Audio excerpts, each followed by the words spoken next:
Salut, bienvenue à tous. Comme Mamadi Doumbouya doit continuer, il ne va pas quitter. Mamadi va rester. Il a le plus grand projet de l'Afrique et le plus grand projet du monde, qui est le projet Simandou, qui est le pont de la prospérité entre le peuple de Guinée et entre les Guinéens. Incroyable mais vrai, parce qu'il y a le projet Simandou 2040, que Mamadi doit rester au pouvoir, qu'il ne va pas organiser les élections, qu'il ne doit pas organiser les élections, même quand il doit organiser les élections, qu'il doit se présenter, qu'il doit continuer jusqu'en 2040, parce que ce projet Simandou existe. Ils ont même mis leur argument derrière ce projet Simandou 2040, c'est-à-dire que Mamadi doit continuer à rester. Vous êtes malade, ça ne va pas. Que c'est parce que c'est lui, le projet là, Simandou, qui doit rester à cause du projet Simandou, que les Guinéens vont partir vers la prospérité.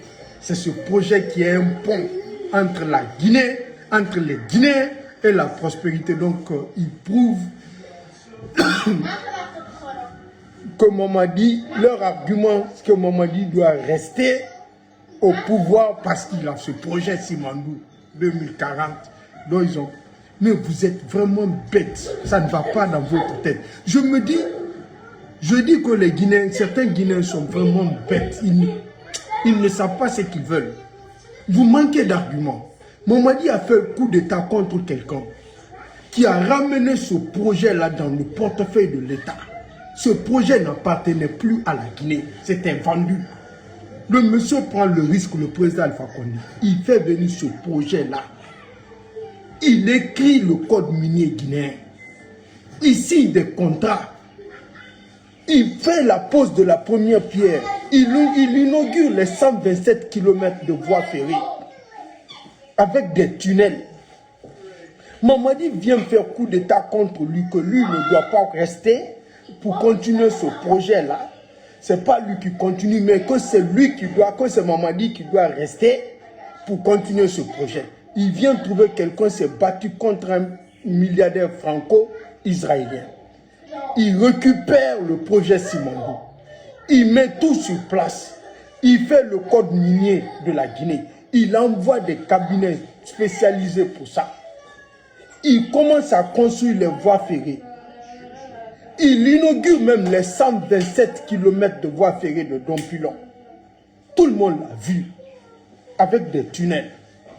Ils viennent faire coup d'État contre lui, que lui ne doit pas rester, qu'eux ils sont allés trouver un autre investisseur, de ceux qui les soutiennent, des déstabilisateurs de l'Afrique, de la Guinée, ceux qui ont soutenu ce coup d'État contre la Guinée. Ils ont leur société écran, des filières dans les autres pays. Vous pensez qu'ils ont collaboré avec l'Inde? Non. C'est ce même pays-là où il a fait la légion là. C'est ce pays-là, les lobbies de ce pays, des investisseurs de ce pays qui ont les sociétés qui sont représentées partout dans le monde. Quand vous voyez les investisseurs de ces pays-là, vous pensez que oui, comme c'est un Indien, il a la tête d'un Indien, vous pensez que c'est un Indien. Mais au fond, la société appartient à un lobby de ce pays qui l'a soutenu là, pour faire le coup d'État contre le président Alpha Condé. Parce que le président Alpha Condé a dit tout simplement de couper le cordon ombilical entre nous et ces gens. Que l'Afrique doit prendre son destin en main. Comme Mamadi doit rester, qu'il y a le projet Simandou 2040, ils ont écrit ça partout, ils fondent leurs arguments pour que Mamadi reste au pouvoir à cause de ce projet Simandou. Comment il a eu le projet là? Qu'est-ce qui s'est passé par rapport à ce projet Simandou? Qui a fait venir ça à la Guinée? Qui a remis ça au portefeuille de l'État? Qui a écrit des codes miniers pour cela? Il vient faire coup d'État contre celui qui s'est battu contre un milliardaire franco israélien. Il récupère le mont Simandou, les deux blocs. Il ramène ça dans le portefeuille de l'État. Il paye des cabinets spécialisés pour écrire le code minier guinéen. Ils écrivent cela. Ils mettent des conventions sur place. Ils réalisent 127 km de voies ferrées depuis 1970 jusqu'en 2020. Cela n'a pas été fait en République de Guinée. C'était une grande première dans l'histoire de notre pays depuis 1970. Il inaugure ça avec des tunnels et des ponts qui n'existent nulle part en Afrique. Ils viennent réveiller le monsieur, il est en train de suivre son projet. Il s'est battu, il a pris tout son risque, il a sacrifié son pouvoir pour la Guinée. Parce que dès qu'il est rentré en conflit avec ce milliardaire franco-israélien, il n'a pas connu le bonheur, il n'a pas connu le sommeil. Ni était le carnet d'adresse de l'homme du président Alpha Condé, la Guinée allait sombrer. Il n'allait même pas faire une année au pouvoir. Parce que dès qu'il s'est attaqué, les choses ont commencé à arriver. Ils ont emmené le virus Ebola, mettre en Guinée pour pouvoir mettre l'économie de notre pays à terre, pouvoir déstabiliser le président Alpha Condé. Ils ont fait un coup d'état contre lui pour le renverser parce que le monsieur a dit « Je vais tout faire pour te déstabiliser, pour t'enlever au pouvoir. Parce que tu t'es attaqué à mon intérêt. » Des lobbies, des mafieux de ce monde. Un projet qui a été vendu à 150 millions de dollars. Le monsieur prend ce même projet, il part au Brésil. Il vend la moitié de ce projet à 5 milliards. On lui paye 2 milliards 500 millions de dollars. Le président Alpha Condé vient lui dire « Je refuse ». Ils lui font la proposition, il dit « Non, niet, ça c'est pour la Guinée, ça restera pour la Guinée ». Le monsieur se bat contre ce milliardaire franco-israélien. On piège le monsieur, on piège la dernière femme du président feu général Lansana Conté aux États-Unis avec CIA. On fait venir le directeur de ce monsieur, on lui fait parler, il avoue tout, on attrape ça. Le monsieur récupère ça, le milliardaire franco-israélien promet au président Alpha Condé, dit « Je vais te déstabiliser, tu n'auras pas la paix ». Ils font tout ce qui... C'est ce qui a amené le coup d'État en Guinée, parce que c'était leur dernière carte. Il fallait se servir du traître en réserve, le légionnaire, l'ennemi de la Guinée. Parce qu'au niveau de la presse, ils avaient des représentants des ennemis de la Guinée qui devraient déstabiliser le pouvoir du président Alpha Condé, comme les Lamine Guirassy. Lamine Guirassy, c'était sa mission de déstabiliser le pouvoir du président Alpha Condé. Ils ont financé l'opposition du pouvoir du président Alpha Condé. Ils ont financé la société civile.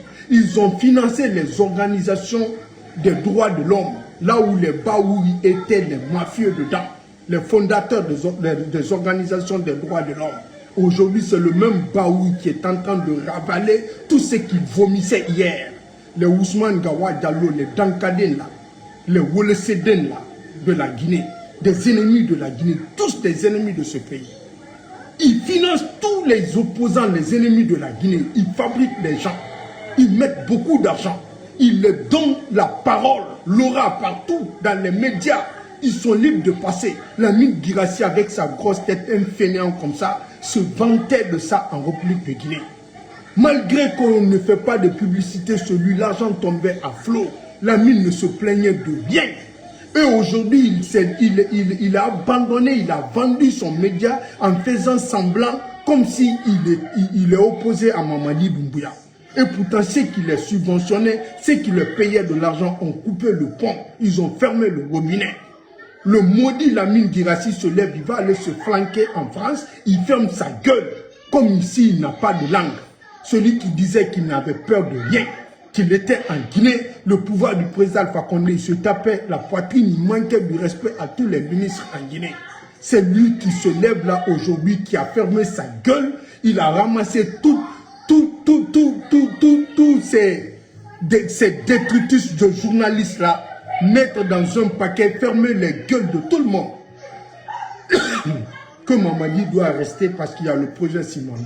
Et le président Alpha Condé qui a récupéré le projet, pourquoi lui il ne devrait pas le faire? Et le président Alpha Condé qui a construit déjà, qui a commencé à construire les rails, pourquoi lui, il ne peut pas le faire? Si lui, vous avez fait le coup d'État contre lui, qu'il ne doit pas continuer à faire le projet, pourquoi vous allez continuer à le faire? Si lui, il ne peut pas le faire, pourquoi c'est vous qui allez le faire? Si lui ne doit pas le faire, malgré qu'il a fait ce projet, qu'il n'a pas le droit au troisième mandat, pourquoi toi qui as promis aux Guinéens que tu es venu faire l'amour à la Guinée, que tu es venu faire pitini nanana, nanani nanana, ceux qui ont cru en toi, moi je savais que tu es un faux type, tu es un traître en réserve. Tu ne peux rien apporter dans un pays. Dans les conditions normales, Mamadi Doumbouya, dire à Mamadi Doumbouya, président d'un pays, c'est des injures pour ce pays. C'est un manque de respect pour nous. Aujourd'hui, regarde comment le pays est tombé si bas. Des choses qui se passent. Il y a quelque chose qui s'est passé dans mon quartier aujourd'hui.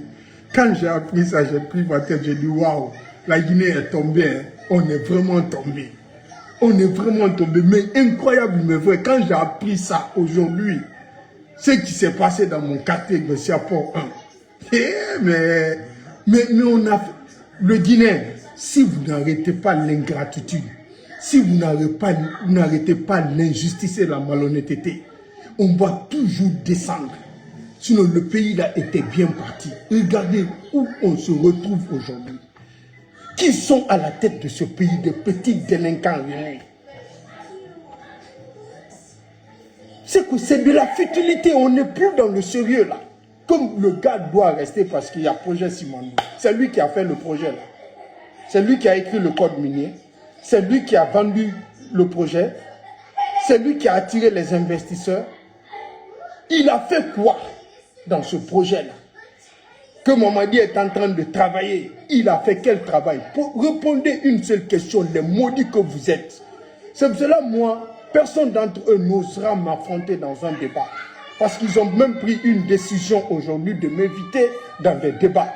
Aucun communicant du CNRD, aucun blogueur. Si tu viens, tu dors. Mais j'ai fait avec tout le monde. J'ai lavé tout le monde. Quand ils viennent dans un débat avec moi, c'est mort pour eux. C'est pour cela qu'ils ont décidé de m'éviter parce que moi, je gâte leur business. Sinon, je vais vous poser des questions simples. Dites-nous, tout ce que vous êtes en train d'octroyer à Mamadi Doumbouya, il a pris ça où? Qu'est-ce qu'il a organisé? Qui ne peut pas faire ça? Venez trouver que tout est fait. Si lui, vous le traitez de patriote, de grand homme, de meilleur Guinéen, alors quel Guinéen ne peut pas être meilleur? Ouais, Samata.